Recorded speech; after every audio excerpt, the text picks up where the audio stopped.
Chaos on a college campus in Utah. Conservative activist, husband and father Charlie Kirk shot and killed during a packed campus event.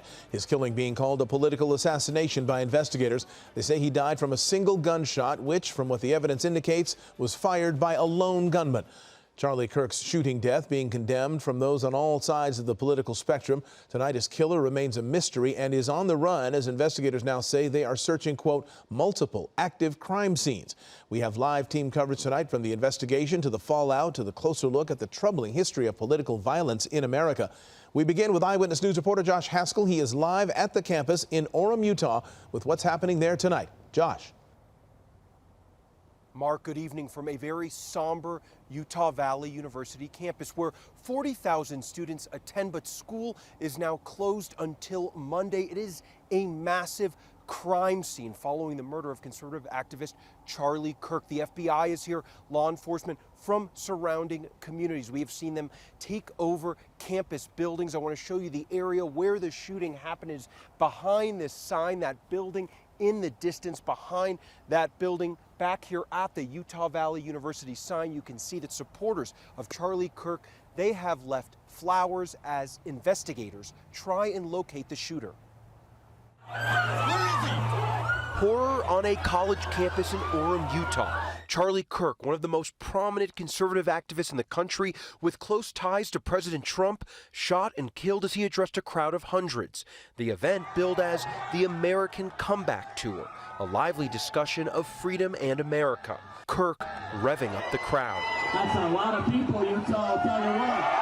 Kirk then sitting on a stool talking to the crowd, and just as he was answering a question about mass shootings in America, a single shot is heard. Do you know how many mass shooters there have been in America over the last 10 years? Counting or not counting gang violence? Great. Kirk struck in the neck, the crowd running in terror.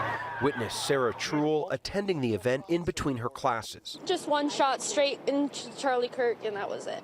I was 15 feet away, and it was really hard to witness. As the guy said shooting or shooters or something like that, you just hear the gunshot and I'm sorry, you just see his neck just like open up and there's just like so much blood that just came out. It was horrible. Kirk rushed by a group of men to a waiting SUV. Stop, folks! President Trump quickly posting concern. We must all pray for Charlie Kirk, who has been shot. A great guy from top to bottom. God bless him. And from Vice President J.D. Vance.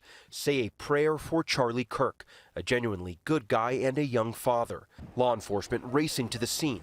And tonight, a powerful message from Utah's governor. Our nation is broken. We've had political assassinations recently in Minnesota. We had an attempted assassination on the governor of Pennsylvania. And we had an attempted assassination on a presidential candidate and former president of the United States, and now current president of the United States. We just need every single person in this country to think about where we are and where we want to be. To ask ourselves, is this it? Kirk, just 31 years old, with a wife and 2 young children, a force in the president's MAGA movement. He's done an amazing job. He's done something that is just incredible for somebody really of his age.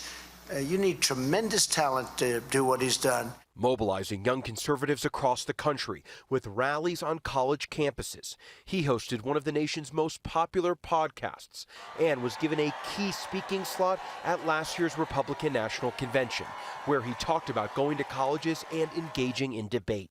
I'm Charlie Kirk, founder of Turning Point USA and Turning Point Action.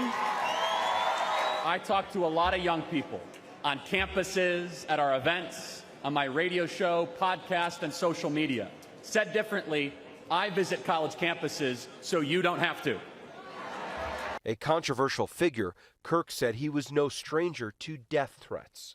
We get death threats all the time. You know, they come They send stuff to our homes and all that. And yeah, that's just par for the course. I mean, if you are not getting active death threats, you're not really doing much for the country. And tonight, the president expressing his grief over the deadly campus shooting. To my great fellow Americans, I am filled with grief and anger at the heinous assassination of Charlie Kirk on a college campus in Utah. Charlie inspired millions, and tonight, all who knew him and loved him are united in shock and horror. Authorities believe that they have surveillance video of the shooter, who they say was dressed in all dark clothing. They say that a single shot was fired from the roof of a campus building. Live at Utah Valley University campus in Orem, Utah, Josh Haskell, ABC 7 Eyewitness News. Josh Haskell, thank you. Meanwhile, there is bipartisan condemnation in the wake of Charlie Kirk's murder. Leaders of both sides of the political aisle are calling for a toning down of the heated rhetoric in efforts to put an end to political violence in America. Eyewitness News reporter Tim Caputo continuing our live team coverage with new reaction to this murder tonight. Tim. And Mark, you just heard from the president. In addition to President Trump, every living former president has now denounced publicly this murder, saying this kind of despicable violence and vitriol must be purged from the public square. And while we don't know the exact motive as of yet, political leaders of every party are saddened and angered by this attack.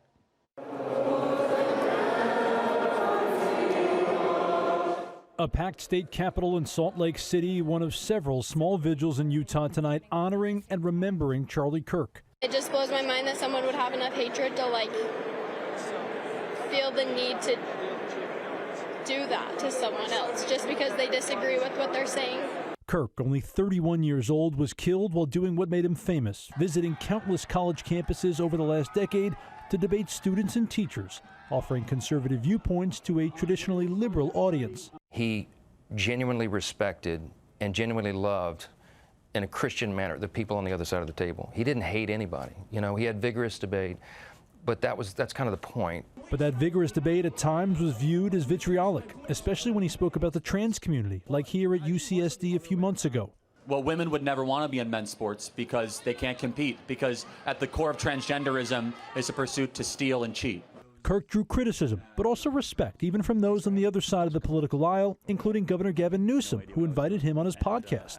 I've got to admire what you've been able to do, not to weaponize, but to organize on these college campuses a different point of view. Kirk's focus on getting younger voters to favor Republicans had a real impact all the way to the White House. His mission was to bring young people into the political process, which he did better than anybody ever. When we started in 2012, 75% of kids on college campuses would vote for Democrats. So our goal was, hey, let's move it 10 points. We moved it 13 points. Republicans and Democrats are condemning this targeted attack on the conservative activist. Enough of this. This is horrific. He was always about the debate, and Charlie Kirk was never for violence. It's got to stop. It's leading the country down a very dangerous path. Investigators believe the gunman fired that single shot from a rooftop into the student courtyard below where the event was being held. That shooter still has not been caught, and Utah's governor has a message for them. I just want to remind people that we still have the death penalty here in the state of Utah. Now, there was some confusion early on as one person was quickly detained, and then the FBI director announced another person of interest was taken into custody. But tonight, public safety officials there say those two people had nothing to do with the shooting. They both have been released, so authorities are back to square one.